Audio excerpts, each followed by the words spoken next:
Anthony and Sophia became parents to a baby girl when they were just 16. Their marriage, struck at such a young age, faced disapproval from both sets of parents. However, over time, and especially after the arrival of their second grandchild, the grandparents eventually accepted the situation and calmed down. By the time Anthony reached 30, he decided to leave his job and pursue his entrepreneurial dreams. The journey was fraught with challenges. Anthony racked up loans and borrowed money from friends to push his business forward, but success eluded him. He was like a fish out of water, struggling without achieving anything substantial. Sophia's frustration knew no bounds. Her paycheck barely covered the family's expenses, forcing her to pinch pennies on everything. Anthony seemed oblivious to the hardships. He devoted every spare moment to his business, while Sophia, desperate to make ends meet, took on extra work from home. Nights found her crying in helplessness. She tried to reason with Anthony, to make him see the reality of their situation, but he turned a deaf ear. To alleviate the business debts, Anthony had to sell the car that his parents had gifted them. This move didn't entirely settle their debts, but it did slash the principal amount by nearly half. Despite this, Sophia remained deeply unhappy with the state of affairs. Her husband, with tears in his eyes, pleaded with her to sell her car as well, but she remained steadfast. Without a car, she felt helpless, especially with two children who needed constant ferrying. Countless arguments erupted over finances, settling debts, and acquiring new ones. Sophia couldn't fathom why Anthony clung to a business that was draining him dry. "I want to live a normal life, like everyone else," she shouted during one of their heated exchanges. "Everyone faces this, sweetheart. Just give me some time," Anthony retorted. The atmosphere in their home increasingly veered away from anything healthy. Sophia seethed at her husband's unwillingness to prioritize the family's needs over his own ambitions, while Anthony fumed over her lack of understanding. Friends who once stood by him gradually distanced themselves, weary of his constant requests for loans and delayed repayments. Anthony found himself almost isolated with his predicament. Sophia, in an effort to create a more favorable environment, began taking the children to her mother's house more frequently, where they stayed for a week or two. Despite Anthony's relentless efforts to juggle both his business and his family, his wife's patience had worn thin, leaving him with little chance to mend the situation. She constantly reminded her husband that she was exhausted from scrimping. She didn't want to enter a store and automatically reach for the cheapest items, nor did she want to face the anxiety of watching the total at the register, fearing she wouldn't have enough to cover it. Sophia shared all of this with Anthony, urging him to seek a steady job with reliable income instead of chasing after his unrealistic business dreams. "You never support me. Other wives back their husbands, but you just complain," Anthony shouted into the phone, exasperated. And other husbands realize that families need money, kids need to eat, go out with friends, and dress nicely. Sophia snapped back, furious. Deep down, Anthony knew his wife had a point, yet he was unwilling to abandon his dream. Business was his passion. He never wanted to toil for someone else, but yearned to be his own boss. The sting of Sophia's words often drove him to drink.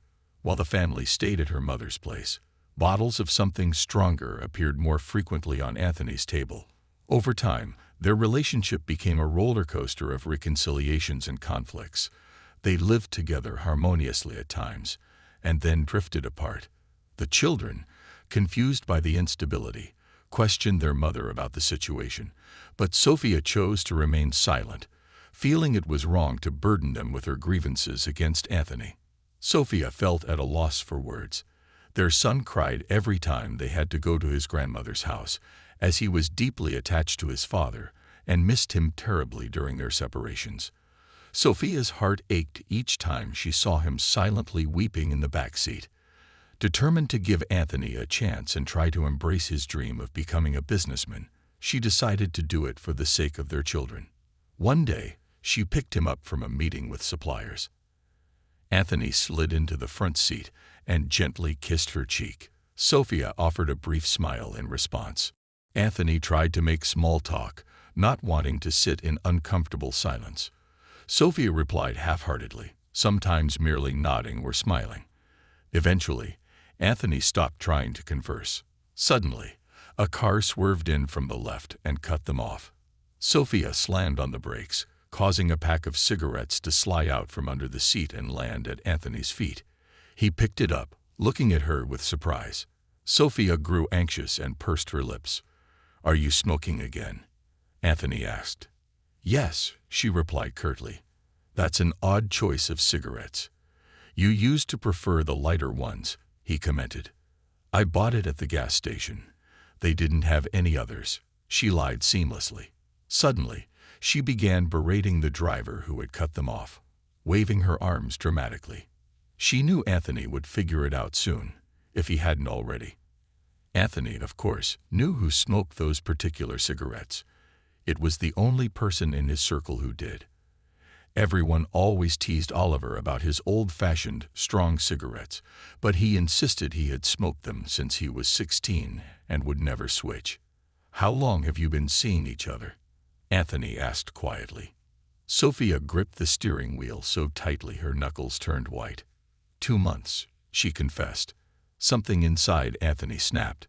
He closed his eyes and clutched the pack tightly, torn between confronting Oliver, starting a fight, venting all his pent-up frustration, or yelling at Sophia, hurling insults, and telling her she was the worst wife imaginable. But he remained silent. Sophia wept. Their love was in ruins.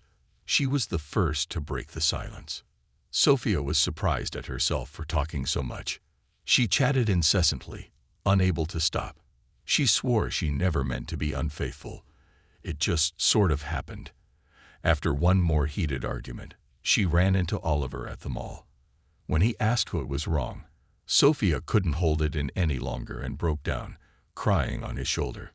Oliver took her to his place, and from that night on, they were inseparable. They both felt guilty around Anthony, and Oliver constantly urged his lover to be honest with her husband and leave him with a clear conscience. But Sophia kept hesitating, terrified of hurting the kids. "I won't give you a divorce," Anthony suddenly declared. His wife looked at him, taken aback. "What do you mean?" she asked. "No matter what I've heard, I won't grant it," he insisted. His stance was perplexing, since his anger and displeasure with the situation were clear. Why put each other through this? It won't end well. The children deserve better than a home where parents don't love each other, Sophia pleaded, hoping to appeal to his reason. But Anthony was steadfast. His resolve didn't last long, though. After a few months of icy silence and separate beds, he finally broke and proposed divorce himself. The constant negativity weighed him down. His business was also suffering amidst the personal turmoil. He decided it was time for a change. He sold his business, and after the divorce, left their hometown. He moved to the capital, promising the children frequent visits and vacations together. Sophia, now with the coveted divorce certificate, moved in with Oliver, bringing the children along. However, the kids were unhappy with the new arrangement, and their relationship with their mother soured. Both the daughter and the son blamed her for their father's departure. By the time she was 17, the daughter had convinced her father to take her back. She was eager to go to university, but her brother wanted to go with her. Being away from their beloved dad was a tough challenge for him. Sophia felt deeply hurt as the children no longer wished to communicate with her. Oliver tried to console her, assuring her that they would come around soon, and hope was all she had left.